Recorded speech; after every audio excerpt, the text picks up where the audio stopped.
Ард санхүүгийн нэгдлийн жилийн тайлан танилцуулах хуралд хувьцаа эзэмшигч та бүхнийг урьж байна. Хурал 2018 оны 1-р сарын 19-ны 10 цагт ард санхүүгийн нэгдлийн байранд болно. Хурлын үйл ажиллагааг ард хоолимс пэйж хаягаар шууд дамжуулж хурлын тойм мэдээллийг энэ сарын 26-нд Монголын Улсын орны телевизийн Монголын мэдээ сувгийн эдийн засгийн тойм нэвтрүүлгээр үзэгчдэд хүргэнэ.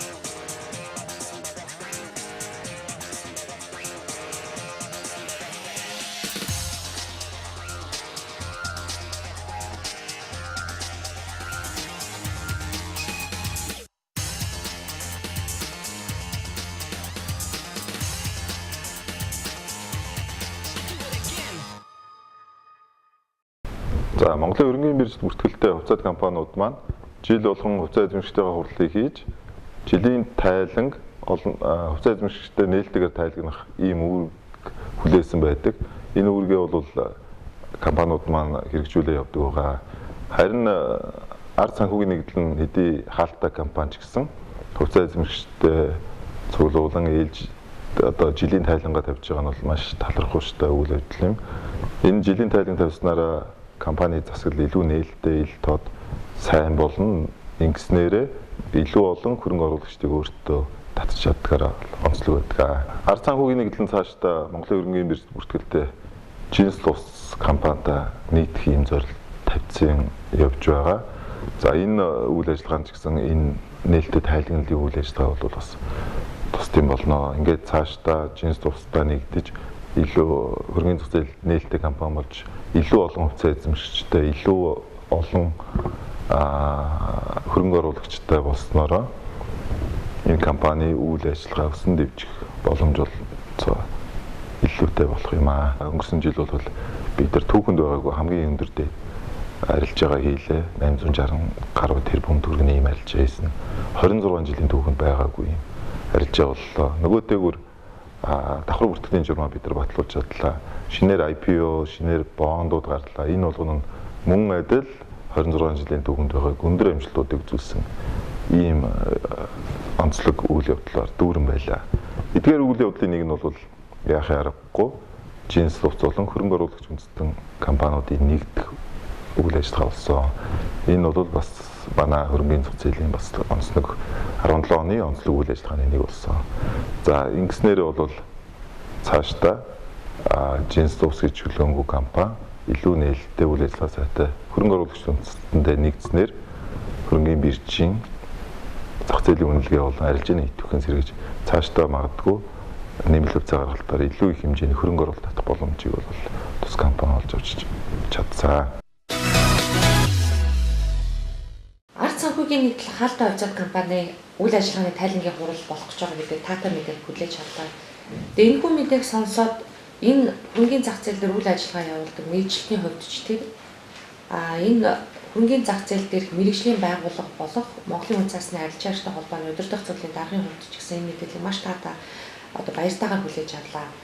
Учир нь манай үн цасны арилжаагчтай холбооны гол зорилгоудын нэг нь энэ хувьцаа эзэмшигчд хөрөнгө оруулагчдын эрх ашиг хамгаалах гэсэн зүйл байдаг юм аа. Тэгэхээр ард санхүүгийн нэгдэл хэдий хаалттай хувьцаа компани ч гэсэн хувьцаа эзэмшигчтэй ийм нээлттэй үйл ажиллагаа явуулж үйл ажиллагаагаа тайлагнаж өөрсдөө хувьцаа эзэмшигчтэй зөв зохистой мэдээллийг цаг хугацаа алдахгүй ингэж хүргэж байгаа мэргэжлийн ёс зүйн хувьд ч гэсэн одоо маш сайн талархууштай үйл явдал болж байна гэж дүгнэж байна. Хувьцаат компани үнцэн хувьцааны үн ханш ямар зүйлээс шалтгаалж үүсдэг юм бэ гэхээр яг энэ үйл ажиллагаагаа явуулж байгаа удирдлагын энэ арга барилтай шууд холбоотой. Компанийн үйл ажиллагаа хэдий ч нээлттэй байна. Хувьцаа эзэмшигчтэй ил тод байна. Тэр хэрээр энэ компани үнцэн өсдөг. Энэ зүйлүүдийг ч гэсэн бид нар хөрөнгөний биржээр бүртгэлтэй байгаа компаниудын жишээн дээрээс тийм жишээлбэл Адбууд ч гэдэг юм уу Монгол шуудангийн жишээн дээрээс бол бэлэн одоо харж байгаа. Тэгэхээр цаашдаа ч гэсэн одоо энэ ард санхүүгийн нийтлэл гэдэг хаалта хувьцаат компани маань энэ жишгээ барьж энэ шалгуураа хангасан энэ стандартын дагуу үйл ажиллагаа хангаж цаашдаа хөрөнгийн биелэлээр гарч олон нийтэд нээлттэй хувьцаат компани болж энэ үйл ажиллагаа улам одоо бүр олон нийтэд тийм ээ түгээгээд ингээд сайн явна гэдэгт найдаж байна.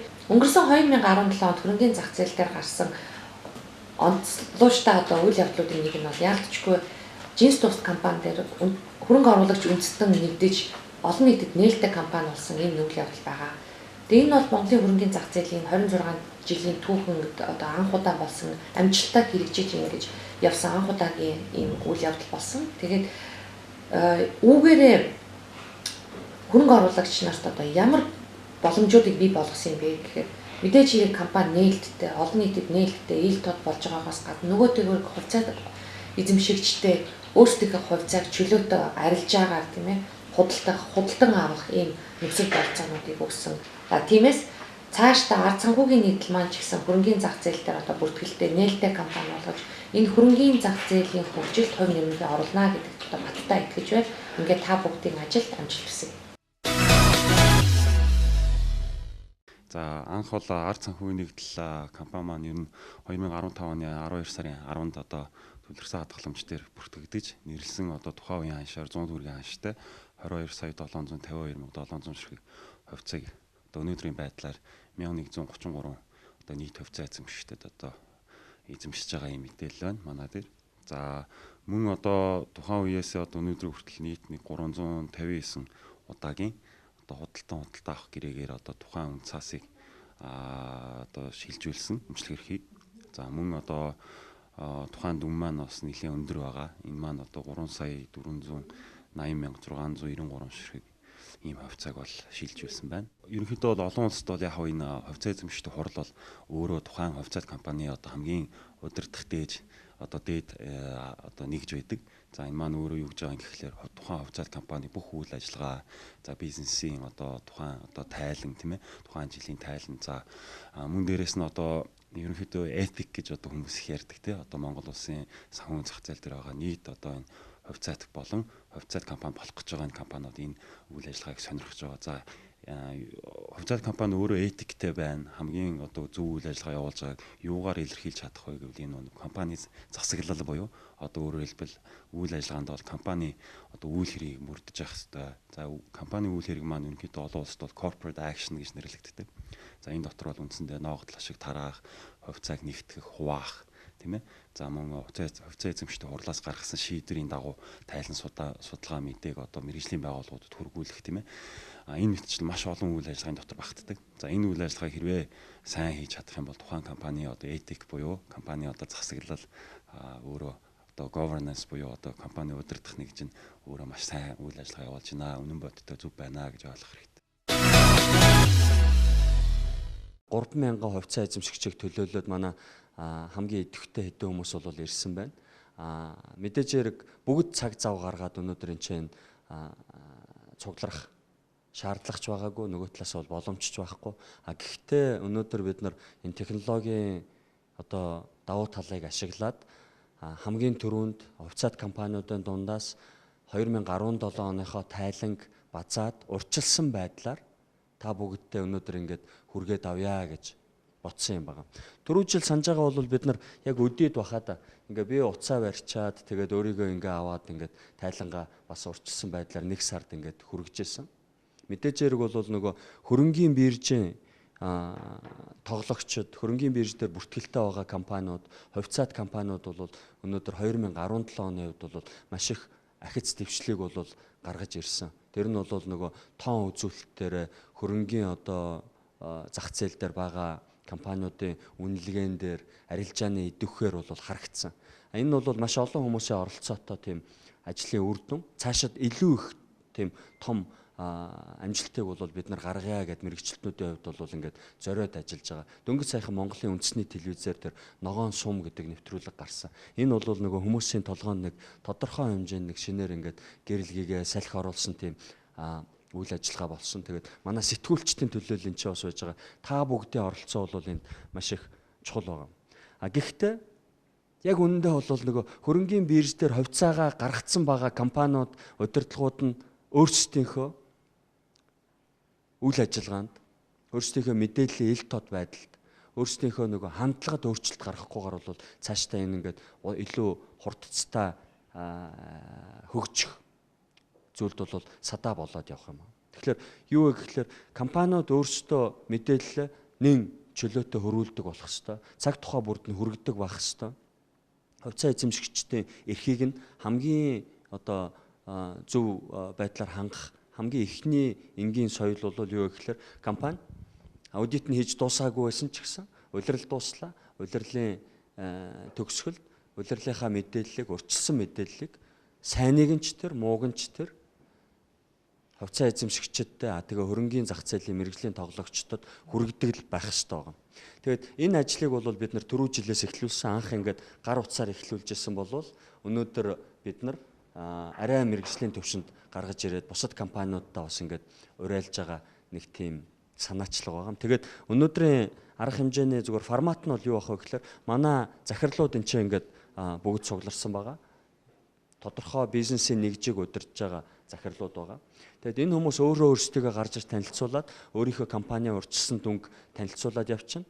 Би болохоор ард санхүүгийн нэгдэл буюу одоо энэ холдинг толгой компани үйл ажиллагааны үр дүнг бас урьдчилсан байдлаар товч тайлбарлана. Тэгэд явцын дундуур та нар асуулт байвал бид нар бас ингээд нэг уцаа майжаа суугаад байна. Юу вэ гэхээр сонирхолтой асуулт гарч ирвэл бид нар хариулахад бэлэн байгаа. Өнөөдөр зүгээр асуулт ус тодорхой шүүмжлэл байж болно. Шүүмжлэл заавал байх ёстой. Зарим нэг одоо ойлгомжгүй зүйл дээр нэмэлт тайлбар бид нар бас гаргаж өгөхөд бэлэн байгаа. Тэгээд өнөөдрийн энэ одоо шоуга ингээд эхэлснийг мэдэгдээ. Тэгээд бид нарыг сонирхож үзэж байгаа бас Facebook, сошиал медиа дээр холбогдсон байгаа үзэгчдэд баярлалаа гэж хэлээ. Тэгээд идэвхтэй оролцоорой гэж хүсье. Ингээд хамгийн түрүүнд манай ард активын захирал Бэлгүн. За өнгөрсөн жилдээ гэх юм бол 16 онд гэх юм бол манай ард актив хадгалан зээлийн оршоо маань нэлээд өндөр амжилттай үзүүлсэн байгаа. 17 оныхоо хүрээндээ гэх юм бол нийт хөрөнгө болоод хадгаламжийнхаа хэмжээнүүдийг хамгийн амжилттайгаар өсгсөн үзүүлэлттэй байгаа. За 17 оны үндсэн үйл ажиллагаа хүрээний хүрээнд гэх юм бол тэргүүлэгчдийн зөвлөлийн хурал болоод гүйцэтгэх удирдлага маань шинээр солигдсон байгаа. Мөн гэх юм бол энэ оныхоо болоод эх жилүүдийнхаа төсөв төлөвлөгөөг боловсруулж ирээдүйд хэрхэн өндөр өсөлтийг үзүүлэх боломжтой талаараа тухайн шийдвэрүүдийг гаргаж ирсэн байна. За нийт хөрөнгийн хэмжээндээ гэх юм бол нийтдээ манай ард актив хадгалан зээлийн оршоо маань гэвэл 1.4 тэрбум төгрөгт хүрч топ 15 хадгалан зээлийн оршооныхоо нэг болсон байна. За хадгаламжийн хувьдаа гээд аваад үзвэл оны өмнөх хэмжээнээс хадгаламжаа 130%-аар өсгөж нийтдээ 1.1 тэрбум төгрөгт хүргэсэн байна. За зээлийн хүрээнд гэх юм бол зээл олголт маань гэх юм бол өнгөрсөн жилдээ гэх юм бол 60%-аар нэмэгдэж 770 сая төгрөгт хүрсэн байна. Мөн өнгөрсөн жилдээ зээл олгосон хэмжээ маань гэх юм бол хадгаламжаасаа 140%-аар өндөр өсөлтийг бол үзүүлсэн байгаа. За та бүхэндээ графикаар харуулбал нийт хөрөнгийн хэмжээ маань өнгөрсөн жилээс 120%-аар өссөн. Хадгаламж маань 130%. Зээлийн хэмжээ маань ерөнхийдөө бас давхар өссөн үзүүлэлтүүдийг ерөнхийдөө харах боломжтой байгаа. За ашигт ажиллагаа талаас харах юм бол хүүгийн орлого болоод хүүгийн зарлууд маань бүгд ерөнхийдөө нэмэгдсэн байгаа. Буцаагаад гэх юм бол ашигт ажиллагаа маань мөн эерэг болж өнгөрсөн 2 жилийн өмнөх 2 жилдээ алдагталтай ажиллаж байсан бол өнгөрсөн жилдээ ашигтай ажиллаж хамгийн сайн үзүүлэлтийг бол үзүүлсэн байгаа. За сайн бацгаана уу. Намайг Золбоо гэдэг ард менежментийн гүйцэтгэх захирлаар ажиллаж байгаа. За энийг ингээд засч. За. Тэгэхээр ард менежмент компанийн хувьд өөрийн үндсэн үйл ажиллагаа болох сангийн удирдлагын ажлаа эхлүүлсэн. Санхүүгийн зохицуулах хороонд Монголын хамгийн анхны хамтын сан үүсгэн байгуулах баримт бичгийг бүрдүүлж өгсөн байгаа 2017 онд. Энэ ажлынхаа хажуугаар манайх asset management буюу хөрөнгийн удирдлагын ажлаа хийж Ardbit гэх компанийг үүсгэн байгуулсан. Энэ нь болохоор Монголын хамгийн анхны гэж хэлж болох биткойн арилжаа болон хэтвчийг олгодог компани байгаа. Zapo гэдэг компанитай бид нэр Zapo гэдэг нь болохоор олон улсын томоохон биткойн банк гэж хэлж болох компанитай хамтран ажиллаж төгрөгөөр биткойныг арилжих үйл ажиллагааг бид нар хувьцаа эзэмшигчтэй олгосон. Тэгээд бид нар бас Шангрила молын салбарыг нээхэд оролцсон байгаа. Энэний дизайн, дотор засал бүх яг тэр гэрээ зурхаас ахуулаад бэлэн болох бүх үйл ажиллагаанд оролцсон. Энийхээ хажуугаар он дуусахад крипто үндэстэн гэх хөрөнгө оруулалтын хэрэгсэлд үүсгэн байгуулахад бид нараас тодорхой хэмжээгээр оролцож хөрөнгө татан төвлөрүүлэхэд танилцуулга хийхэд туслалцаа үзүүлсэн байгаа. Тоо үзүүлэлтийн хувьд нийт ард санхүүгийн нэгдлийн гүйцэтгэсэн хилцэл гэвэл ард менежментийн хувьд 4.5 тэрбум төгрөг ойролцоогоор тэгээд нийт крипто үндэстэн гээд энэ хөрөнгө оруулалтын хэрэгсэл татан төвлөрүүлэхэд тусалсан хөрөнгө нь гэвэл ойролцоогоор 3 тэрбум төгрөг. Тэгээд хажуугаар нь ард санхүүгийн нэгдлийн хөрөнгөний удирдлагатай холбоотойгоор ойролцоогоор 400 сая төгрөгийн үйл хөдлөх хөрөнгийг зурчилсан. За тэгээд жилийн тайлангийн хувьд нийт ашиг нь бол 68 сая төгрөгтэй гарсан байгаа. Тэгвэл яг үйл ажиллагааны алдагдaltaй гарсан боловч өөрсдийн хөрөнгийн үнэлгээнээс ашиг хийж 68 сая төгрөгийн ашигтай гарч баланс нь 50 гаруй сая төгрөгөөр тэлсэн байгаа. Нийтдээ 463 сая төгрөгийн баланстай болж өөрчлөгдсөн 17 онд. За тэгэхээр дараагийн компани болох Ард Securities-ийн захирлыг дуудая. Сайн байцгаана уу? Би Arts Securities үндэсний компани гүйцэтгэх захирал Зол Заяа байна. Arts Securities компани маань хувьд компани дотоод бүтээц 2017 оны хувьд 2 удаа өөрчлөгдсөн байгаа.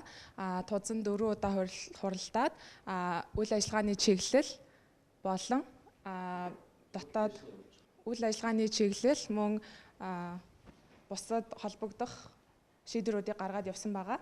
Arts Securities компани нь 2017 оны онд 3 төгрөгийн бондон дээр 4.3 тэрбум төгрөг, 2 долларын бондон дээр 850 мянган долларыг хаалттай өрөөнд амжилттай босгосон байгаа.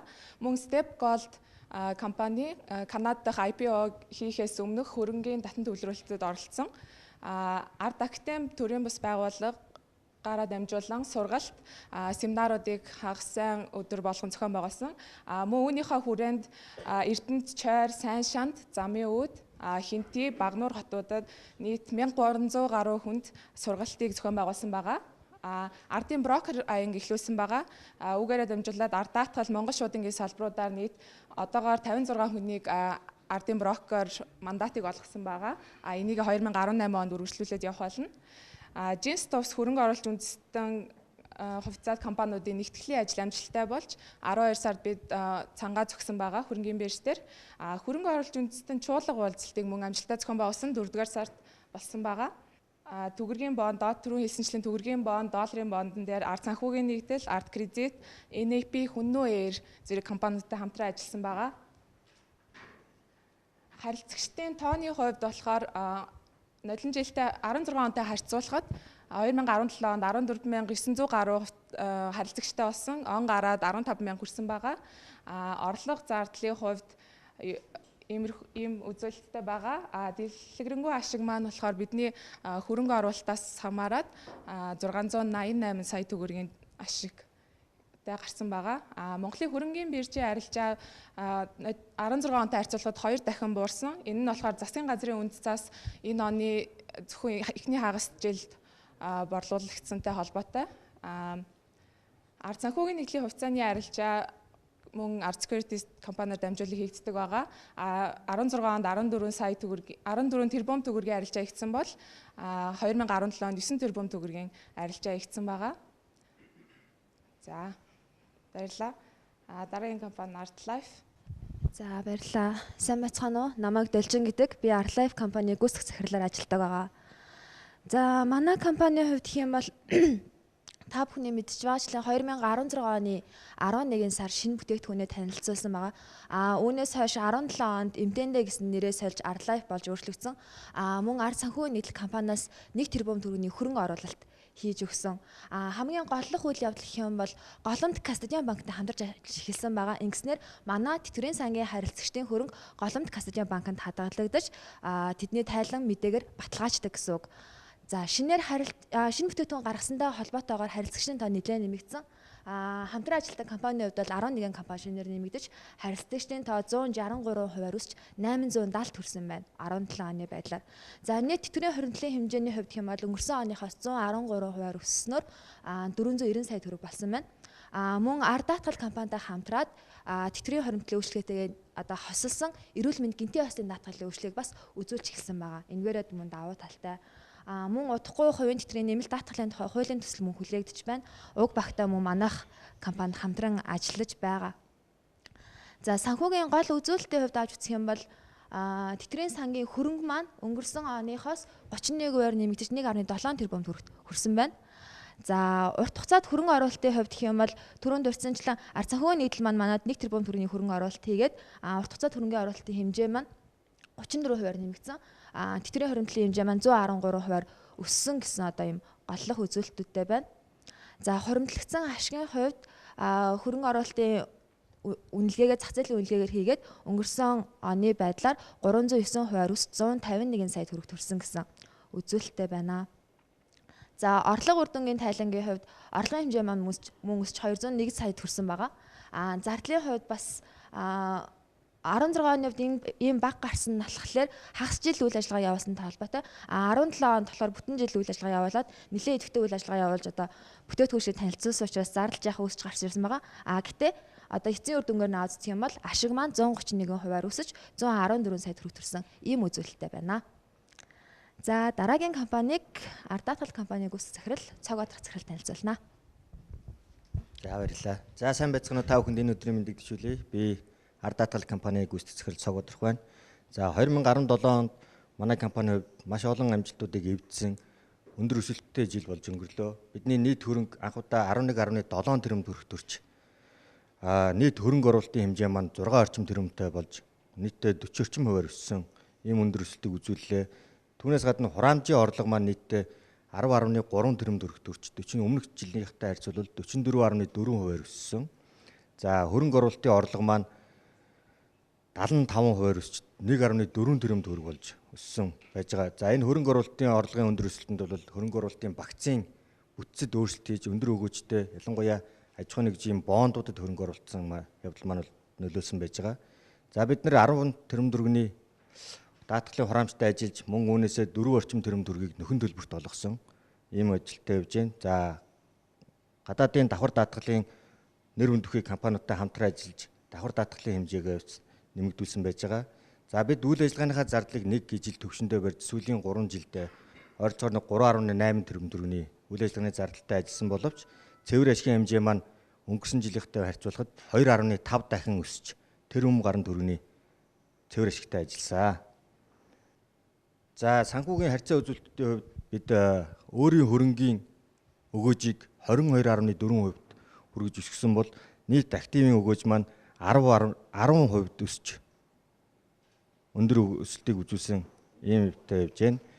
За 2017 оны хувьд бол ард санхүүгийн нэгдэл компани маань ард даатгалын эзэмшдэг хувьцааныхаа хэмжээг нэмэгдүүлж 95% эзэмшгээр болсон байгаа. За мөн түүнчлэн бид энэ онд газар тариалангийн даатгалын анхны бүтээгдэхүүнийг хорооноос зөвшөөрөл авч 10 гаруй компанитай хамтран ажиллаж нийтдээ 204 сая төгрөгийн нөхөн төлбөрийг бас тухайн даатгуулагч компаниудаа олгосон байж байгаа. За ингээд та бүхэнд Монгол шуудан компаниг төлөөлж ард санхүүгийн нэгдлийн гүйцэтгэх захирал Ган Хуйг Монгол шуудан компанид туузын гишүүн танилцуулна. За баярлалаа. Монгол шуудан бол өөрөө нөгөө хувьцаагаа олон түмэнд бас нээлттэй арилжаалж байгаа компани. Бид нар бол 30 орчим хувийг нь л эзэмшдэг тийм компани гэдэг утгаараа бол манай шууд одоо охин компани гэдэг байдлаар явдаггүй, бүртгэгддэггүй, нэгтгэгддэггүй. Гэхдээ яагаад өнөөдөр манай энэ ард санхүүгийн нэгдлийн жилийн тайланд орж байгаа вэ гэхээр манай нийт хөрөнгийн нөхдүүд 41% эзэмшиж одоо эзэлдэг болсон. Шуудангийн бидний одоо нөгөө хийцэн байгаа 30% хөрөнгө оруулалт нь ард санхүүгийн нэгдлийн нийт хөрөнгө оруулалтын багцад нь 41% эзэлж байна гэсэн.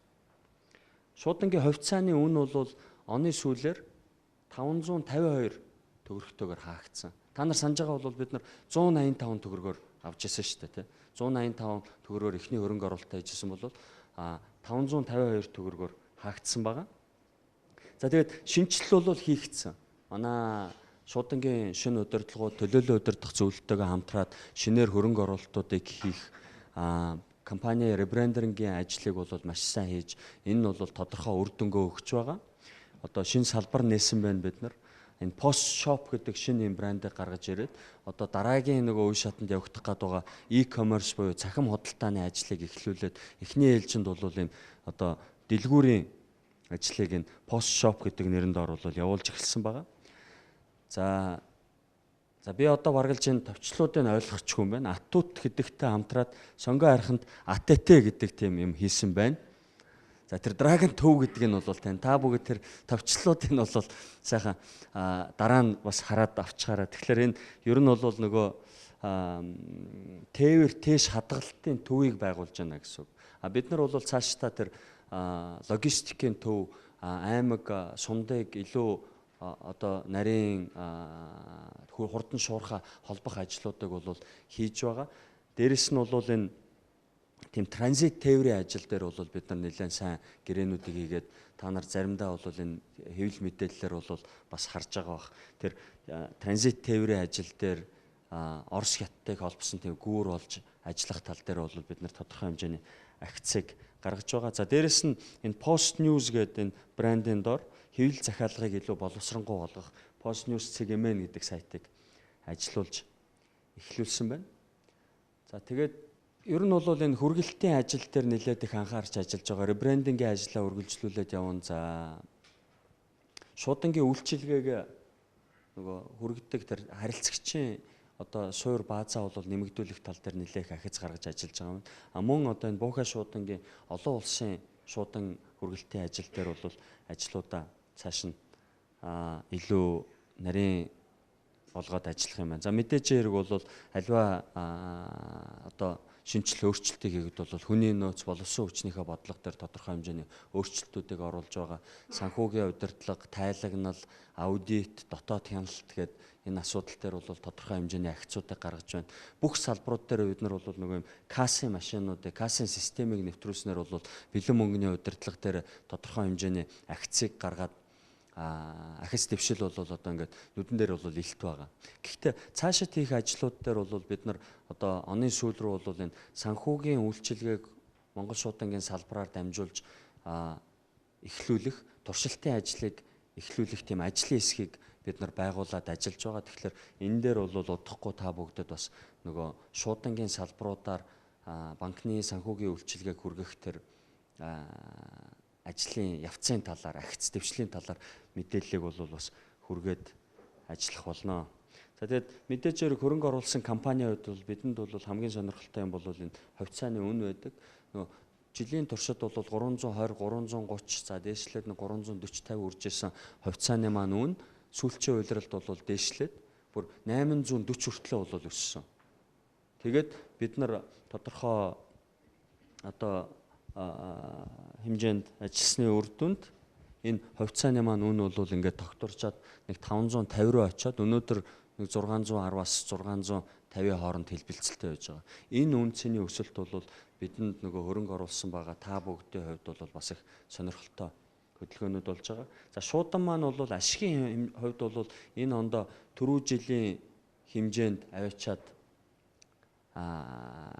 гарах тийм төлөвтэй байж байгаа. Тэр нь юу гэсэн үг вэ гэхээр 1 тэрбум орчим төгрөгийн одоо ашигтай гарна.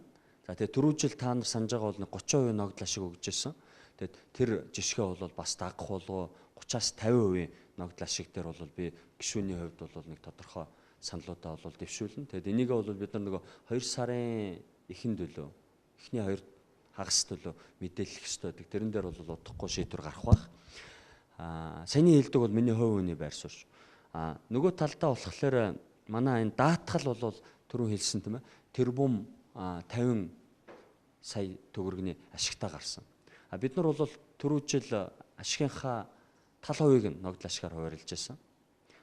Энэ удаад бол бид нар тэр жишгээ дагах уу яах уу гэдэг дээр бол бас бодлого гаргана. Ард даатгалын хувьд бол түрүүн цогоо захирал танилцуулсан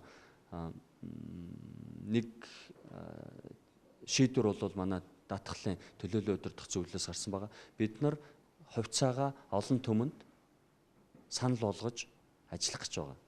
Тэгэд даатгал маань бол тогтмол ашигтай ажиллаж байгаа түрүүн та нар харсан нэлээд өндөр өсөлттэй гарч байгаа ашигынхаа ногдол ашигаа бол тогтмол хуваарлдаг юм компани байгаа. Тэгээд одоо бид нар мэрэгжлийн зарим хүмүүс ирсэн байна.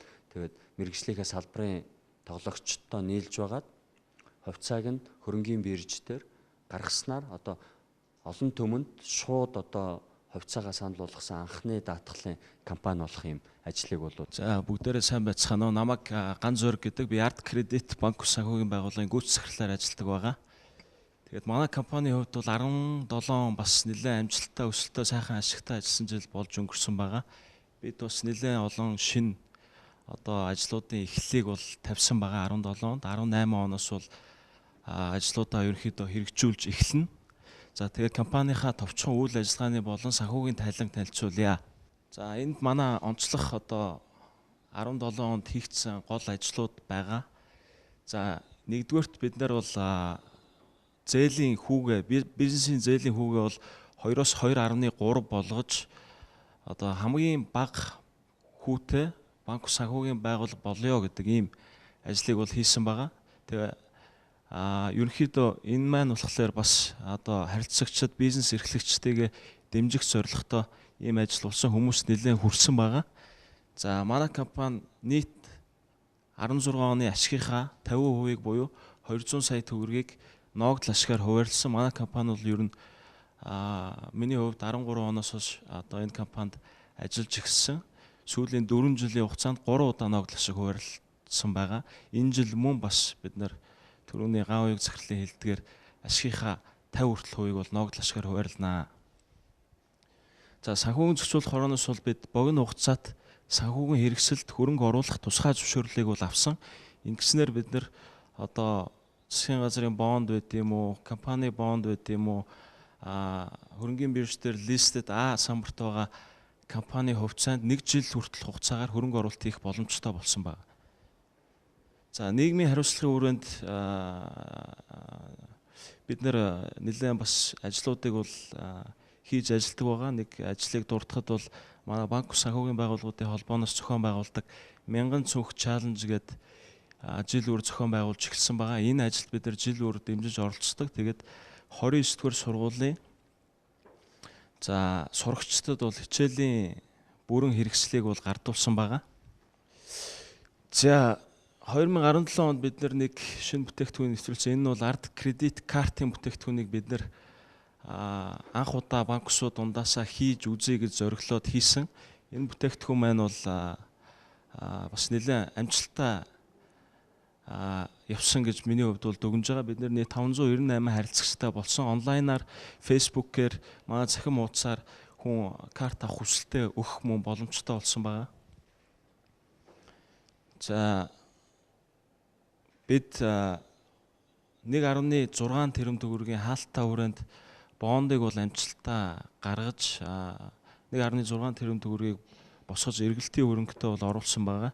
За Grab City гэдэг энэ 10 хэдэн жил банк санхүүгийн зах зээл дээр IT-гаар мэргэшээд ажилласан энэ нэлээд томоохон Монголдо одоо номер 1 гэж хэлж болох энэ компанитай бол стратегийн түвшинд хамтран ажиллах эхлэлийг тавьсан. Ингэснээр манай Арт Кредитээс эхлээд манай арт санхүүгийн нэгдлийн хувьд ерөнхийдөө систем болон одоо програм хангамжийн хувьд бүрэн одоо орчин үеиж шинэ технологиг бол энэ жилээс нэвтрүүлэх эхлэлийг бол тавьсан байгаа.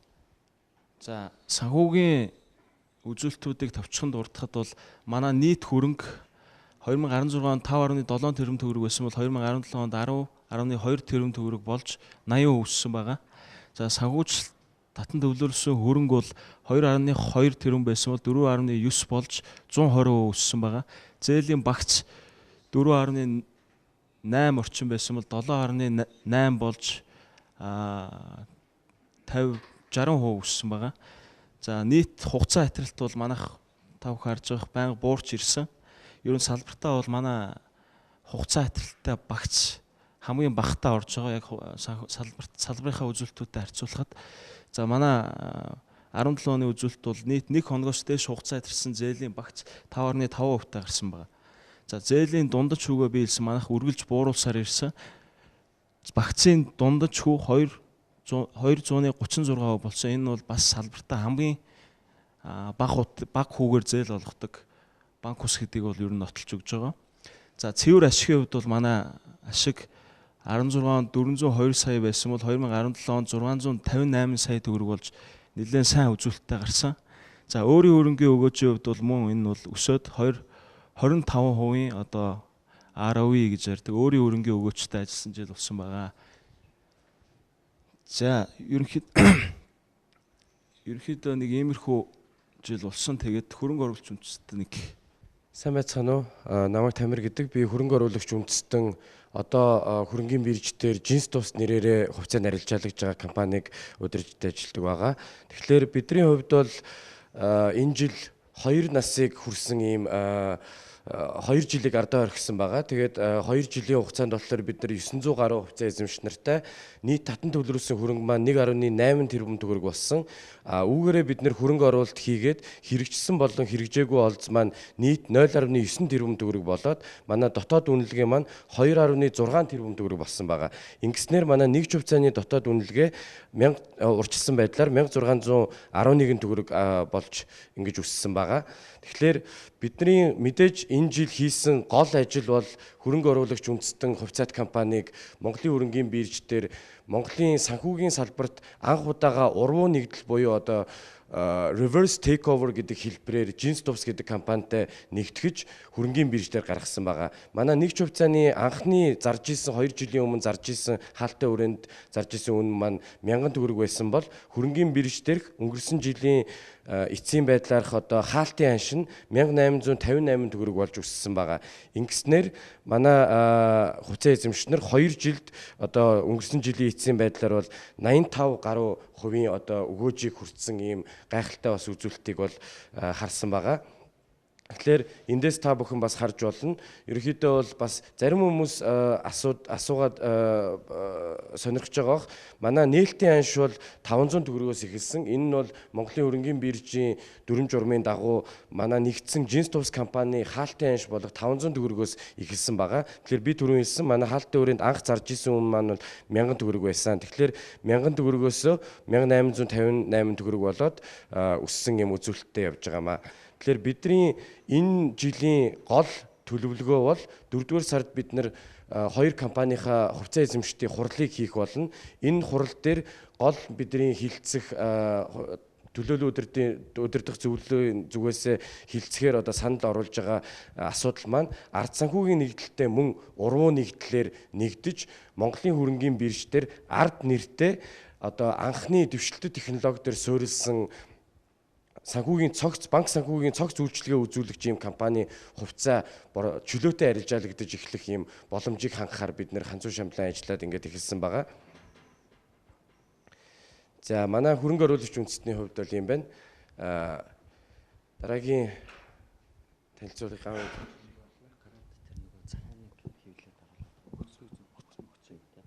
За манай ард санхүүгийн нэгдэл нь болохоор 2017 онд одоо манай бүтэц бүрэлдэхүүнд байдаг энэ томоохон компаниуд ямархуу ажил үйлчлэгээ үзүүлээд ямар үр дүн гаргав, ямар амжилт гаргав гэдгийг сая та бүгд сонслоо. Тэгэхээр хүмүүс надаас асуудаг л да.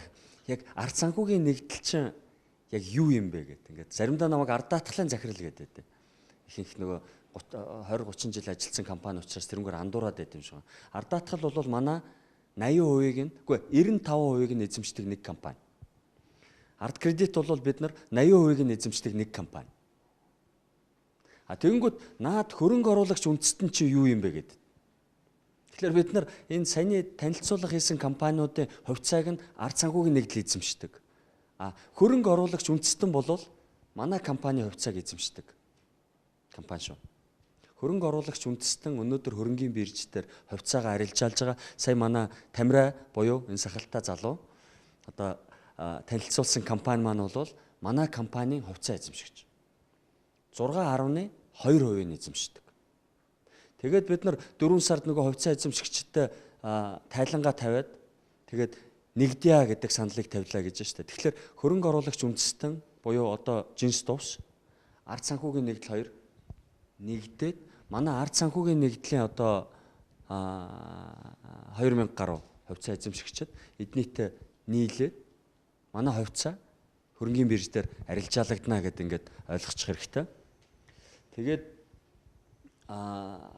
хэдий ч зүгээр ингээ холдинг компани боловч бид нар бол бас та бүгдэд танилцуулах нэлээдгүй их сонирхолтой тоонууд байгаа. Тухайлбал манай нийт хөрөнгө 39 тэрбум төгрөгөөс 49 тэрбум төгрөг болсон.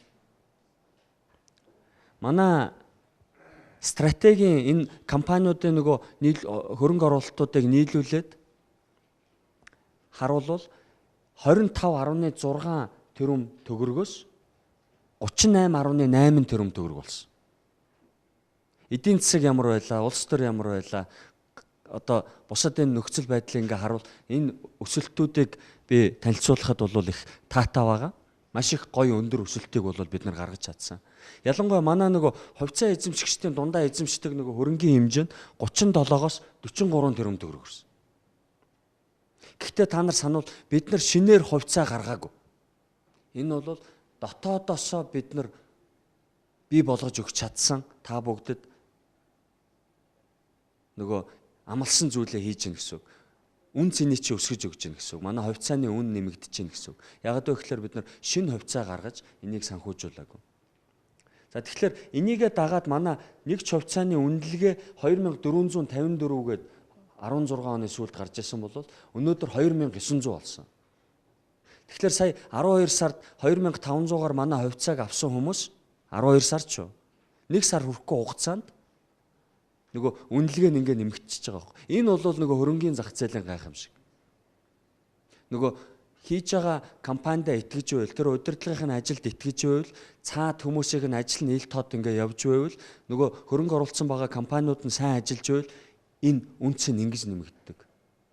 Нэг сарын дотор ингээд 15-6% өсөлтийг бид нар харуулчихж байна гэсэн үг. Гэхдээ энийг бол нөгөө чөлөөтэйгээр хөрөнгийн зах зээл дээр арилжаалахлаар өшөө ямар үнэтэй болох уу гэдгийг бол би тааж хэлшгүй. Сая та нар энэ хэд хэдэн жижигхэн IPO хийгдээ жинс товсын хувьцаа гараад ямар байдлаар зах зээл явж ирснийг эргцүүлээд дүгнээд харуул энэ дээр бол бас нэг өөр дүгнэлтийг хийж болох байх. За манай богино хугацаатай хөрөнгө оруулалтууд байдаг. Цэвэр авлага гэдэг нэг юм байдаг. Энэ нь бол нөгөө бизнес явуулах явцад бий болцсон байгаа зүйлүүд. Тухайлбал одоо бид нар үйл хөдлөх хөрөнгүүд бид нар одоо зарим 8 арилжаан дээр оруулж яад аваад тэрнийгээ буцаага зарах байдлаар ингээ явдаг. Тэгээд түрүү жил зүгээр нэг сонирхолтой статистик энд байж байгаа. Бид нар нийтдээ 3.3 сая ширхэг хувьцааг арилжсан байгаа. Одоо хүмүүс өгөлцөж авалцсан гэсэн үг. Дундчлаад харуул бид нар биш тэ өдөртөө эн чинь 34 сая төгрөгийн арилжаа хийсэн байна түрүү жилээ. Энэ зөвхөн нэг хаалттай компани энэ өрөөнд энэ манай энэ офис дотор хийсэн арилжаа гэдээ үзвэл хөрөнгийн бирж дээр гарахлаар энэ ямар үр дүн гарах уу гэдэг нь бас сонирхолтой тоо статистик гарч ирж байгаа. Ганцхан компани өөрөө хувьцааныхаа арилжааг явуулахад бол бид нар түрүү жилийн хувьд 8.2 тэрбум төгрөгийн арилжаа хийсэн байл. Манай хувьцаанд гарсан арилжаа. Тэгэхээр бол энэ бол нөгөө хөрөнгийн бирж дээр нэгэнт гарцсан байх үед бол бас нэг урттайд нэг дохио сэжүр болоод байгаа юм шүү гэдэг та нар анхаарна үст тийм ээ. Тэгээд манай хувьцааны үн 2900 болсон учраас бид нар бол одоо компани өөрөө худалдаад авцсан буцаага зарах гэж байгаа хувьцаан дээр бол тодорхой өөрчлөлтийг хийн. Энэ дээр 2900-гээ тавьсан байгаа боловч бид нар авцсан байгаа хувьцаануудаа 2700-аар зарах тийм шийдвэрийг саяхан гаргасан байгаа. Тэгэхээр энэ 2900 гэдэг нь бол арай биш шүү гэдгийг хэлчихэ. Тэгэд манад бол нийтдээ одоо 17.2 сая ширхэг хувьцаа гаргацсан байдаг бол өнөөдөр эргэлтэнд 15 сая нь бол эргэлдээд 2 саяыг нь бол компани өөрөө худалдаад авцсан байгаа гэсэн үг. Компани өөрийн одоо бүтцээр худалдаад авцсан байгаа шүү. За Монгол шууданд бид нар 41% манай нийт хөрөнгө оруулалтын багцад 41%-ийг нь Монгол шуудаа эзэлж байна. 23%-ийг нь ард даатгал эзэлж байна. Мөн ард кредит бол 12%-ийг эзэлж байна. Техник технологийн дээд сургууль бид нар 50%-ийг эзэмшиж байгаа зараад гараад оны сүүлээр бид нар буцааж худалдаж авах шийдвэрийг гаргаад 1200-ны 41% дээр нь бас хөрөнгө оруулалт хийж орсон байгаа. За түрүү манай золбоо танилцуулсан бид нар ийм крипто үндэстэн гэдэг биткойн бусад одоо крипто валютууд алткойнууд дээр бол нэлээд их одоо боловсролын ажлыг бол хийлээ. Тодорхой хэмжээнд бол нөгөө гадны дотны компаниудтай хамтраад ингээд амжилтуудыг гаргалаа. Монголчуудаа бол нөгөө нэг Ponzi одоо пирамид схемуудад мөнгө алдахгүй байх тийм нөхцөлийг бүрдүүлж хамгаалж ажилласан гэж хэлж болно. Тийм утгаараа бол яг жинхэнэ утгаар нь нөгөө зүгээр л биткойн авах тэр боломжийг нээж өгсөн 4 жилийн 10 дугаар сараас эхлээд энэ дээр бол өнөөдөр үн нэг 11 12 мянгатаа явж байгаа. Гэхдээ бид нар бол анханасаа сануулж исэн. Энэ бол урт хугацааны хөрөнгө оруулалт шүү гэдэг. Тэгээд крипто үндэстэн гэдэг энэ санг байгуулсан. Бид нар шинээр 950 сая төгрөгийг бол энэ сан руугаа хийсэн. Энэ сангаас саяхан төлөөллийн удирдах зөвлөл нь хуралдаад нийт цуглуулсан байгаа хөрөнгөнийхөө 30% нь бол бид нар олборлолт, 70% нь бол крипто валютын багцанд, сагсанд бол хийсэн байгаа. Одоогийн байдлаар бид нар 12 алткойн сонгогдсон байж байгаа. Энэ бол 3 жилийн настай сан. Өгөөж нь бол гайхамшигтай. Гэхдээ би яг энэ дээр бол та бүгдэд нөгөө крипто үндэстний асуудлыг яриагүй учраас бол айхтар тоомоо хэлэхгүй. Гэхдээ ногд лашгаа бол бид нар улирлаар өгж явна. Зөвхөн нэг зүйлийг л хэлэхэд бид нар эхний 15 сарын дотор бол анхны оруулсан байгаа. Бид нар нэг 5 сая төгрөгөөр нэг билетийг зарсан шүү дээ.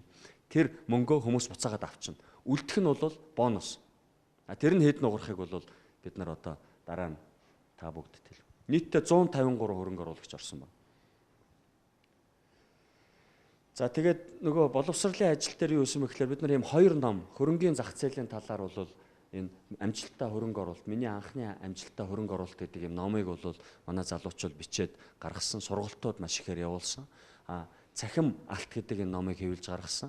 Бид нар энийг бол бичсэн. Дараагийн ажлаа бид нар бол явуулж байгаа. Крипто үндэстэн гэдэг тийм чуулга уулзалтыг зохион байгуулсан. Хөрөнгө оруулагч гэдэг чуулга уулзалтыг 2017 он зохион байгуулсан. Тэгээд нэг компани ингээд хамт олноор залуучууд энэ хэсэг залуучууд нийлээд зохион байгуулсан арга хэмжээнүүд гэхэд бол би зүгээр бахархалтайгаар хэлэхэд бид нар хамгийн том хөрөнгийн зах зээлийг тойрсон арга хэмжээг хийж чадсан. Юугаараа том байсан бэ гэхээр олон түмний оролцоогоор хамгийн том 2 арга хэмжээ болсон. Нэг нь крипто дээр, нөгөөх нь хөрөнгийн зах зээл дээр, хөрөнгө оруулалтын сэдвэр. Тэгээ бид нар бол энэ 5 сард, 6 сард төлөвлөж байгаад энэ 2 амжилттай чуулганаа одоо дараагийн цовруулуудад явуулахаар төлөвлөсөн байгаа. Тэгэхээр 5-6 сараас бид нар хөрөнгө оруулагч үндэстэн болон крипто үндэстнийг нэгтгсэн 2 өдрийн тийм том чуулганыг зохион байгуулна гэдгийг бас та бүгд хэмдэглээд аваарай. Энэ дээр би нэг зүйлийг манай энэ камераар гарах дургуй нэг нөхөр байгаа зарлалчаараа гэдсэн. Блокчейн академи гэх чиг бол бид нар энэ 7 хоногоос зарлж эхэлсэн байгаа. Блокчейн, Монголын блокчейн академи нь бол үндсэндээ Монгол улсыг энэ крипто болон энэ блокчейн технологийн төвшөнд дэлхийн төвшөнд гаргаж залуучуулаа өрсөлдүүлэх тийм зорилго төвшүүлж байгаа бид нар. Энд бол маш их ирээдүй байгаа гэдэгт бол бид нар итгэлтэй байгаа. Энийг цааш нь хөгжүүлэхийн тулд биднэрт боловсон хүчин, мэдлэг чадвартай залуучууд хэрэгтэй байгаа. Энэ дээр бол энэ академи одоо бүтэн цагаар ажиллаад оюутан залуусыг одоо ялангуяа МУШ, ШүТИС одоо бусад ямар мундаг сургуулиуд байдгийг тэнд сурж байгаа оюутнууд хагас бүтэн санаар очиод энэ шин мэдлэг, шин мэдээллийг хамгийн шилдэг хүмүүсээс нь олж авч тэгээ Монгол улсынхаа энэ нөгөө хөгжлийн нэг энэ чиглэлийг нь тодорхой хэмжээнд бид нар бас өөрчлөөд явах юм боломж гарч ирж байна. За түрүүн манай ганц зөрөг хэлсэн Grab City-тэй бид нар юм стратегийн түншлэлийн гэрээг байгуулсан. Grab City гэдэг бол өнөөдөр Монголдо яг тэргүүлэх банкны санхүүгийн салбарын IT шийдлүүдийг одоо боловсруулж борлуулдаг тийм компани байгаа. IT-ийн компани. Тэгээ сөгтөрж байгаа энэ ч одоо насаараа яг энэ чиглэлээр ажилласан. Монголын хамгийн том банкудад энэ системээ бол борлуулчихсан. Одоо хүн болго most money гэдэг ингээд ямиг бол ингээд утсан дээрээ суулгаад тэр QR Pay бусад юмар нь бол бид нар төлбөр тооцоо гуйлах шилжүүлэг одоо бусад юм хийж байна. Тэгвэл өнөөдөр энэ ямар ач холбогдолтой үйл явдал болж байгаа гэхээр бид нар нэг зүйлийг амлацсан байсан шүү дээ. Бид нар ард түмний эзэмшилтэй банк болно гэдэг. Тэр зорилгодоо бид нар үндсэндээ хүрж байна. Юу вэ гэхээр бид нар банкны үйлчилж байгаа үйлчилгээг бүхлээр нь үзүүлэх боломжтой болсон байгаа. Өнөөдөр энэ технологийн шийдлийг нэвтрүүлснээр бол та бүгд манай одоо төлбөрийн картаар одоо очиж төлбөрөө хийхээс гадна бусад одоо технологийн сувгуудыг ашиглаж байгаад банкны үйлчилгээг биднээс ингээ авах боломжтой болж байгаа. Most money манад одоо нэвтэрнэ гэсэн үг. Бид нар нэг талаасаа бол хувьцаа эзэмшсэн байгаа хүмүүсөө идэвхжүүлэх зорилгоор, урамшуулах зорилгоор, нөгөө талдаа бол энэ крипто, блокчейний ойлголтыг ингээ нэг зөвшрүүлж тэр нэг айхтар схемууд явуулсан шүү дээ. Пирамид схемуудаар дамжуулаад хүмүүс ингээ мөнгө ингээд цуглуулад бид нар тийм аюул нүүрлсэн байсан. Нөгөө хадгалан зээлийн хоршоодод алдчихсан шиг нөгөө янз бүрийн буруу одоо гарын нөхдөөдөд мөнгө өгөөд ингээд алдчихад дараа нь ингээд жагсаал цуглаан болоод сүйд мэд болдог. Тэрийг зогсооё гэд энэ криптогийн талаар ойлголтыг бол бид нар нийгэмдээ өгсөн. Тэрнийг бүр лавшруулахын тулд бол бид нар нийт хувьцаа эзэмшигчтэй 1 биткойн хувааж өгнө гэсэн. Нийтдээ 568 хувьцаа эзэмшигч шалгуур хангасан байгаа шүү. Тэр хүмүүс бид нар дээр хурж ирээд тэр хитвчээ нээж хагаад биткойн авах хэрэгтэй байгаа. Тэр ажлыг бол энэ ч намайг хэлчихээрэй гэсэн. Дээрэс нь бол суглаанд нэлээх олон хүмүүс хамрагдсан.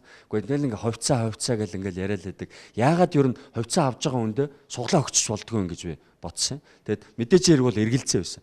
Суглаа авах гэж хувьцаа авна гэж юу байд юм бэ? Гэхдээ тийм юм бол байгаагүй шүү. Суглаанд оролцох гэж хувьцаа авсан хүн бол гараагүй гэж найдаж байгаа. Тэгсэн бол айгүй тэнэг байна. Зүгээр хувьцаа авсан хүнд нь би зүгээр бас азаа үзчихээ гэдэг байдлаар нөгөө урамшуулах байдлаар тэр суглааг явуулсан шүү. Тэгэхээр тэр нэг мессеж бас буруу яваад ах шиг байсан. Бид нар дотроо бас их хэрэгэлзээдсэн. Тэгээд хоцсон хүмүүс нь бол айгүй баяртай байлаа. Нөгөө биткойн, этериум, тэгээд биткойн кэш өөр чи юу ч бид нар өглөө. Тэгэхээр энийгээ бид нар шүү дээ те үргэлжлүүлэхээр шийдсэн байгаа шүү. Тэгэхээр цагаан сараас өмнө тодорхой хэмжээнд манай нөгөө 2700-аар хувьцаагаа нэмж авсан хүмүүст бид нар тэр суглааны хуудасаа тарааж өгнө. Тэгээ энийг бол манайхан бас ингээл зарим доош арчиж байгаа бас энэ бас бурууч байж магадгүй эргэлзээ бол байгаа.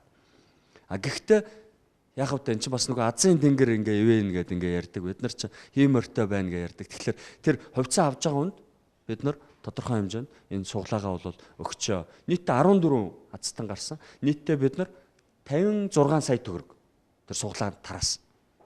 Янз бүрийн нөгөө арга хэмжээнүүд оролцсон. Манай энэ өлзий захирлын ч ярьсан байна. Сая тэр ногоон сум гэдэг нэг нэвтрүүлэг ингээ явлаа. Тэгээ тэрэн дээр бол бас тодорхой хэмжээнд бид нар нөгөө цагаа тодорхой хэмжээний хөөсөр гаргаад ингээ ажилласан. Үр өгөөж их гарсан байх болоо гэж байна. Тэрийг зохион байгуулсан нөгөө үндэсний телевизэнд оролцсон байгаа манай энэ мэрэгжлийн хүмүүстэй тэр нэг нөгөө тэмцээнд бас цагаа гаргаад оролцсон 5 оролцогчтой бүгдээрэнд нь талархал илэрхийлэх ёстой. Яагаад вэ гэхээр энэ ажлын одоо үр дүн нь бол бас энэ 2018 онд гарах ёстой. Тэгээ бид нар бол нөгөө хүчтэй хамтдаа гэдэг үрээ байдаг. Энийг бол хаанч ашиг. Манай энэ залуучууд бол бүгд ингээд сайхан хүчтэй залуучууд нийлээд хамтдаа явж байгаа учраас бол бид нар улам их хүчтэй, эрчтэй ингээд үр дүн гаргаад ажиллах боломжтой байдаг. Тэгээд яг саяныхаа энэ урайтай холбоотойгоор би нэг зүйлийг бас тодруулаад хэлчихье. Ард гэдэг нэрийг зорилгынхаа тухай ярих гэж байгаа шүү. Ард гэдэг нэрийг авсан одоо гол зорилго бол бид нар ард иргэдтэй бүгдээрэнд нь нээлттэй болвол одоо 3 сая хувьцаа эзэмшигчтэй ийм компани, ийм банк санхүүгийн байгууллага болно гэж зорилго төвшүүлсэн байна.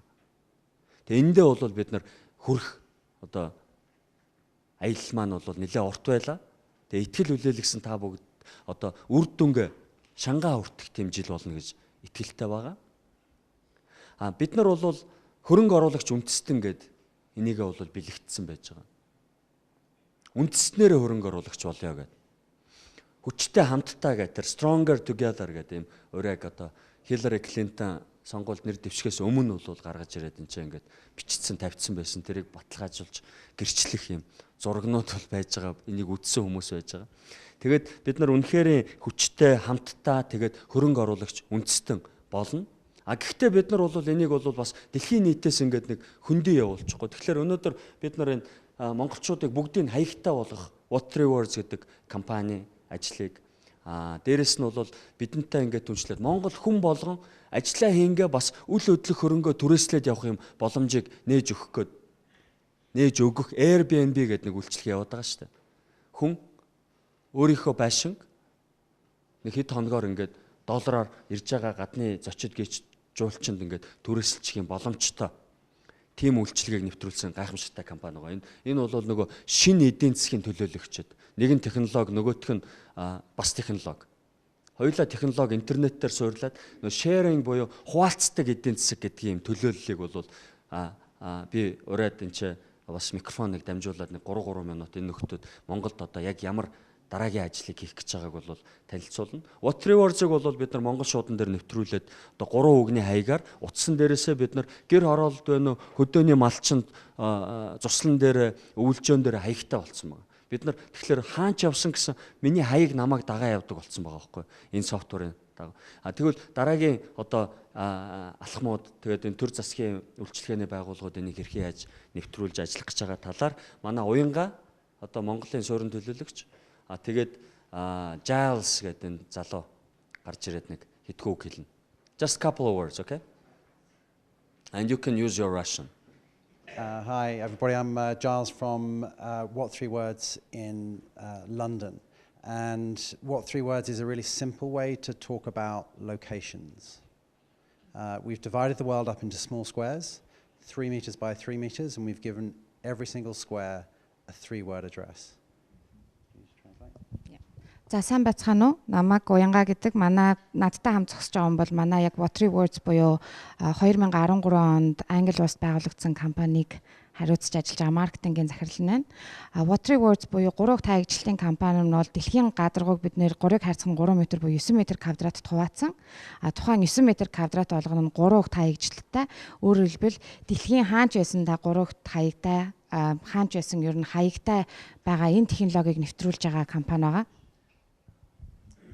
And Mongolia holds a really special place for our company because it was here that the first National Postal Service embraced 3-word addresses. And now we're being used by 9 other National Postal Services around the world. Тэгэхээр яг Монгол улсын хувьд одоо жишээ нь 3 таягчлалт яагаад онцгой байгаа юм бэ? Бид нар яагаад Монгол улсад үйл ажиллагаа явуулаад байгаа юм бэ гэхээр Монгол шуудан компани буюу одоо үндэсний хэмжээний шуудан хүргэлтийн компани анх удаа дэлхийн технологиг үйл ажиллагаанд нэвтрүүлж ашигласан байгаа. Энэ болохоор 2016 оноос ерөнхийдөө бол ашиглаж эхэлсэн. Энэ Монгол шуудан компани ашиглаж эхэлснээс хойш бол бид нар дэлхийн нийт 8 улс орны шуудангийн үндэсний хэмжээний шуудангийн газруудтай хамтарч ажиллаж байгаа. Энэ маань ямар одоо давуу талыг Монгол улсад үүсгэж байгаа вэ гэхээр ерөнхийдөө бол Монгол улс дэлхийн технологиос хоцорхой болчихжээ. Дэлхийн технологиг хамгийн түрүүнд нэвтрүүлж байгаа улс олжээ гэж илэрхийлж байна. Mongolia was the first place that you could order a pizza to a 3-word address, and now you can get a pizza in the Pacific, you can get a pizza in Ethiopia, you can get a pizza in the Caribbean, all ordered to a 3-word address. So where Mongolia has led, the world has started to follow. Тэгэхээр 3 таягжилттайгаар бол Монгол улс бол хамгийн анхны одоо 3 таягаар пицца хүргэж эхэлсэн хамгийн анхны улс болж исэн бол бусад одоо улс орнуудыг түүчээлж явж байгаа энэ улс болж байгаад нэгдүгээрт бол бид нар маш их баяртай байгаа. Одоо жишээ нь зөвхөн пиццагаа Монгол захиалдаг байсан бол бид нар Utopia ч юм уу те өөр бусад улс орнуудад яг энэ байдлаар ашиглагдах бүх хэлбэрийн тодорхойлж өгж байгаа гэсэн үг. So here we're being used by banks and by microfinance to get credit cards. We're being used by the tourist authority. We're being used by people to meet their friends. And I've just returned back from Las Vegas, where we announced that Mercedes will now be using 3-word addresses in all of their cars being produced this year. Тэгэхээр Монгол улсын хувьд болохоор бид нэр хамгийн эхлээд юу гэдэг найзууд хоорондоо уулзахдаа 3 таягаа ашигладаг байсан бол одоо хүмүүс захим хэлбэрээр карта захиалгахдаа 3 таягаа ашиглаж байна. Очихыг хүсэж байгаа газруудаа 3 таягаараа бас олох боломжтой боллоо. Манай Giles-ийн хувьд болохоор сая Las Vegas-т болсон арга хэмжээнд дээр бол What Rewards Mercedes-Benz гэдээ байгаа штэ тий. Германы алдарт автомашины үйлдвэр. Тэгэхээр Mercedes-Benz бол манай технологиг яг өөрсдийнхөө машинд суйрлуулад өөрөлдвөл би энэ газар очимаар байна гэх тухайн газрынхаа 3 таягийг хэлэх юм бол шууд таныг хүргэж өгдөг. Энэ технологи руу шилжсэн байгаа. Мөн манай What Rewards буюу 3 таягжилтын хувьцаа эзэмшигч болсон мэдээллийг бид нэр дэлхийд даяар цацсан байгаа. So from Mongolia to Mercedes, thank you very much. Тэгэхээр Монгол улс зүгээр одоо 3 таягийг хамгийн анх нэвтрүүлсэн улсаас гадна дэлхийн хэмжээний томоохон брэндүүд Монгол улсаас гараатаагаар бид нартай нэгдэж байгаа хамгийн эхний эхлэлийн цэг нь болж байгаад маш их баяртай байна.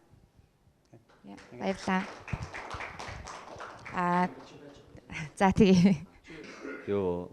Яг эдний нөгөө ажлын талаар Mercedes-Benz ингээд машинуудаа эдний энэ шин технологиг нэвтрүүлчихлээ. Та нар мэдхүүгүй нөө Монгол GPS баргалж нөгөө ингэж нэвтрэхгүй байсараагаад бид нар дараагийнхын шат руу орчиж байгаа байхгүй нөө өсрөнгөө хөгжил.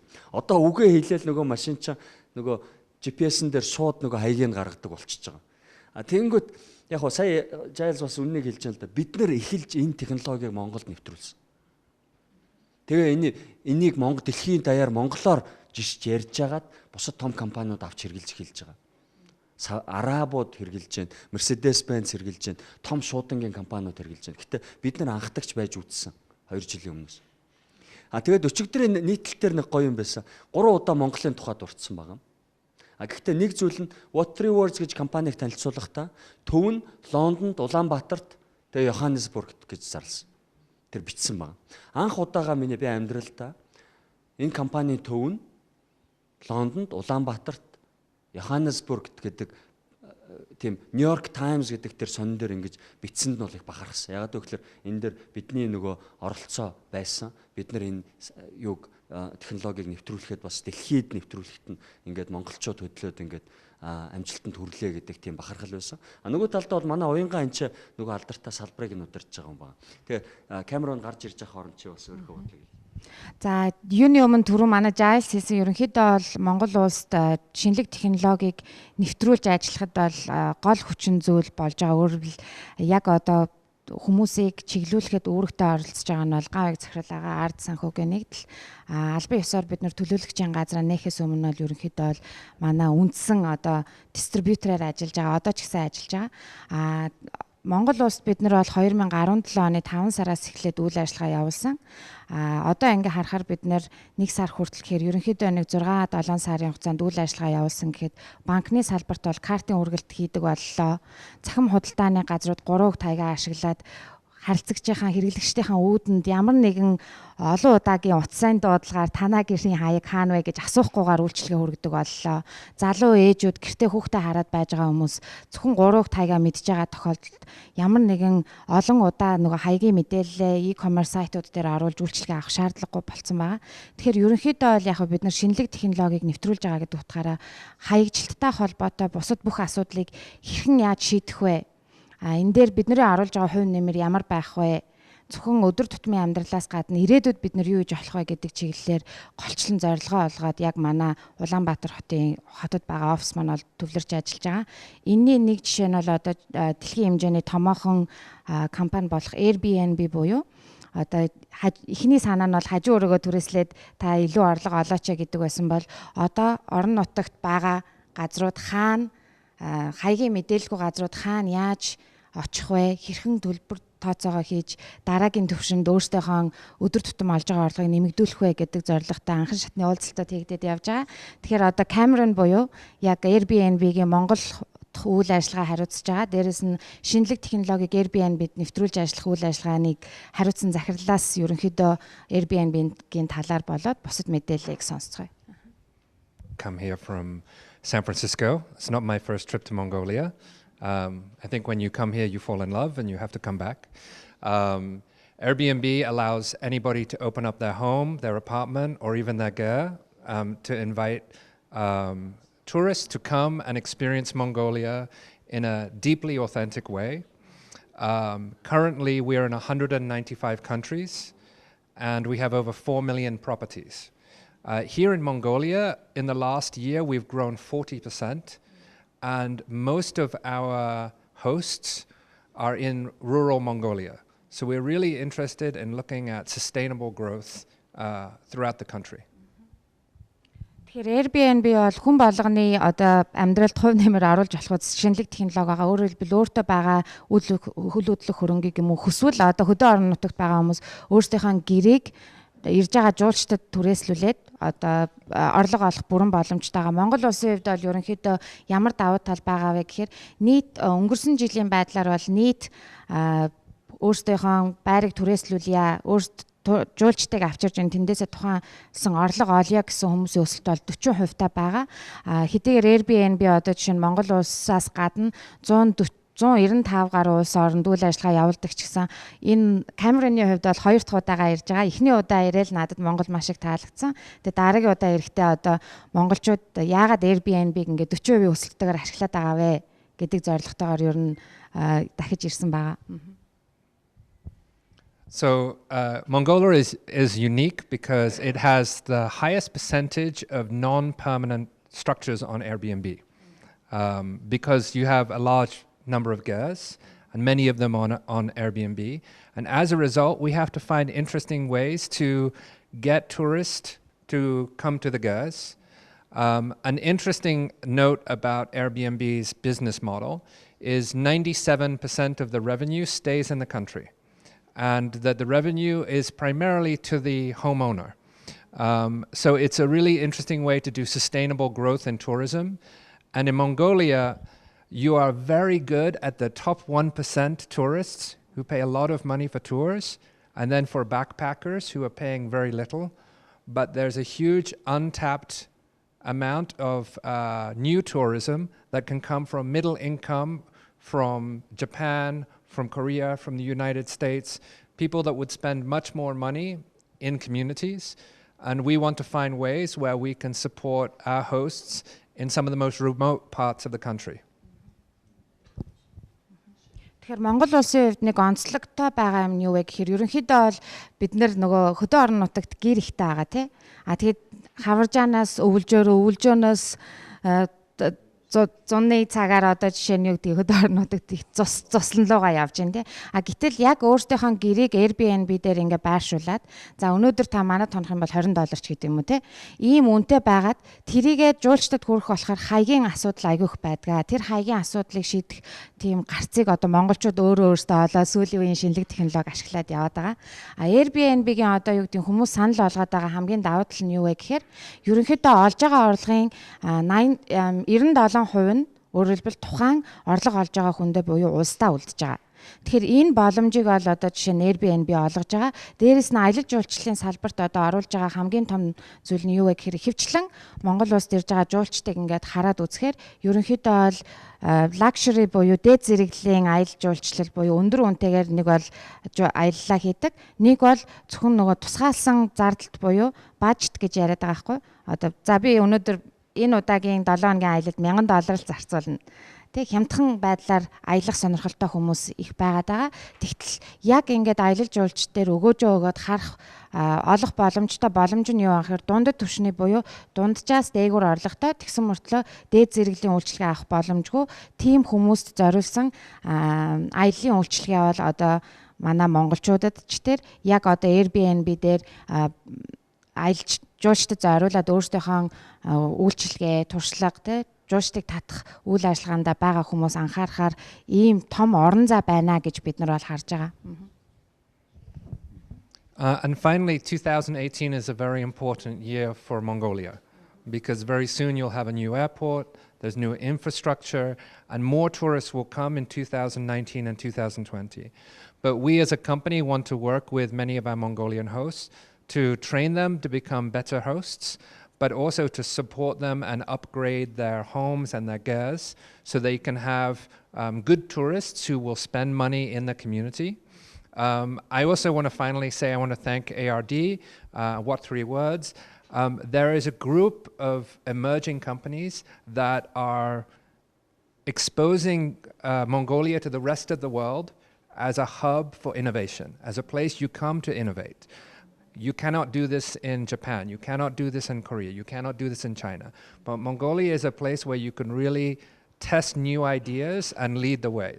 So I want to thank all of the companies that have embraced Airbnb and other American companies to come and work.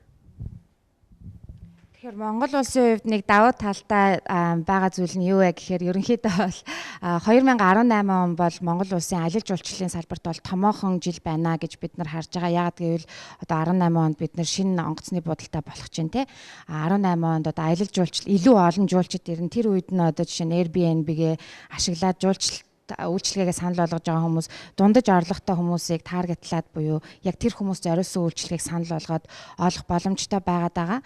Бидний дараагийн зорж ажиллаад байгаа юм юу вэ гэхээр ерөнхийдөө хаягжилтын асуудлыг What3Words болоод Airbnb шийдэж өгөөд аялал жуулчлалын салбарт бол тодорхой хувь нэмэр оруулах мөн үүнтэй холбоотойгоор дэлхийд одоо бид нар Монгол улсыг таниулахтаа тий та энэ Монгол улс бол юу гэдгийг шинэлэг технологиг туршиж шинэлэг технологи ямар төвшөнд хаана явж болох вэ ямар хэлбэрээр ашиглагдаж болох вэ?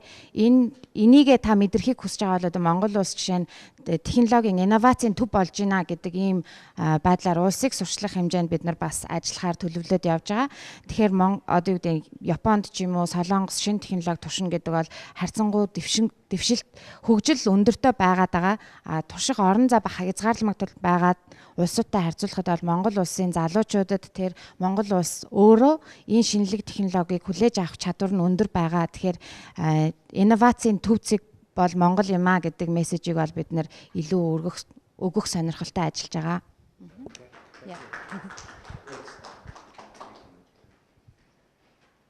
За тэгэхээр манай Камерон би сая ингээ хараад байсан чинь бас сони юм гэдэг чинь тийм энерги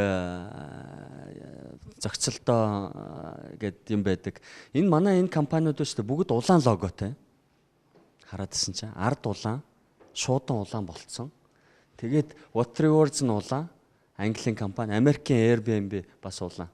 Тэгээ яг Камероны ярьж байгаа юм бол нэг давуу талыг юу өгч яах вэ гэхээр би түрүүн бас хэлэх гэж байгаа марчиж. Манай хүмүүс өөрсдөө гэртээ сууж байгаад өөрийнхөө илүү байшин эсвэл илүү өрөөгөө жуулчтай сурталчлаад зараад түрээслээд орлогоо нэмэгдүүлээд нөгөө ажилгууд нөгөө ядуурл нөгөө одоо аялал жуулчлал гэдэг юмд бол асар их түлхэц өгөх тийм боломжтой болсон.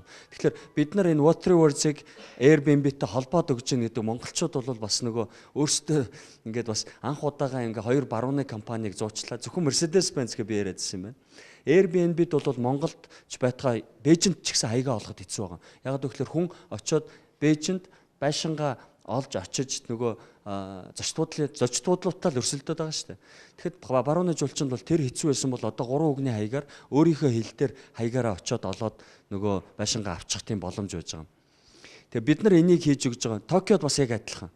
Монгол нэг одоо их хүн хүүхдээ ирэх гээд Франкфурт очно гэд 3 үгний хаягаар бас одоо монгол хэлээрээ хаягаа заагаад ингээд очих боломжийг нэгээд өгч байгаа гайхамшиг нэг.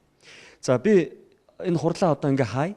Бид нар удахгүй та бүгдээрэнд нь захиа очино. Энд чинь ирсэн байгаа манай хувьцаа эзэмшигчд манай тайлантай захиа бол хүргэгдсэн байгаа. Аудит бол хийгдэж байгаа. Далаван гэдэг компани аудит хийж байгаа. Түрүүн би хэлсэн манай компаниуд бүгдээрээ одоо даатгал кредит IPO хийнэ. Тус бүрдээ нэг 2-оос 3, 5 тэрбум төгрөг босгоно. Эндээ бэлэн багаараа мөнгөө бэлдэж байгаараа анхны банкус анхны даатгал болно. Бид нар IPO-го хийсэн.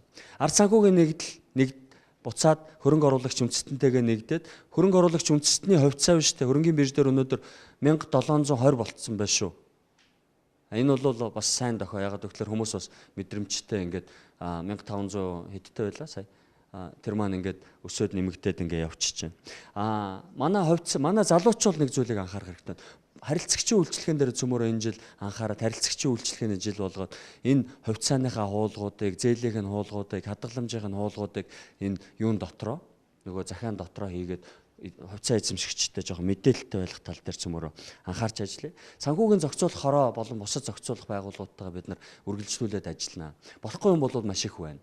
Энэ дээр бол ахиц дэвшил бол гарч байгаа. Тэгэхээр даатгалын компаниуд хөрөнгө оруулалт хийх, манай кредит, банк ус санхүүгийн компаниуд хөрөнгө оруулалт хийх тэр хиймэл хязгааруудыг багахгүй болгоё. Хөрөнгө оруулалтын сангаа ажилуулахад саад дотор болоод байгаа тэр нэг болохгүй байгаа журмуудыг цөмөрөө бас янзлаа. Улс төрчидтэйгээ хууль тогтоогчтойгоо ажиллая. Одоо энэ зөрчлийн тухай хуулиар чинь татварын байцаагч урж ирэл 10 сая төгрөгийн зөрчил илэрхэд нэг алдаа байлаа гэж бодъё л доо. Асуудал прокурор дээр очдог болсон байна. Ингэчээж бид нар яаж гадны хөрөнгө оруулалт, яаж энэ бизнес хөрөнгийн зах зээлээ хөгжүүлнэ гэх вэ гэдэг ингээд ийм нэг бас нэг шүүмжил хэлчмээр санагдаад байх юм. Тэгээд цөмөрөө хурал өнөөдөр бидний нөгөө фэйсбүүкээр хурлаа танилцуулах ажиллагаа маань бол үндсэндээ бидний зүгээс өгөх мэдээлэл дуслаа.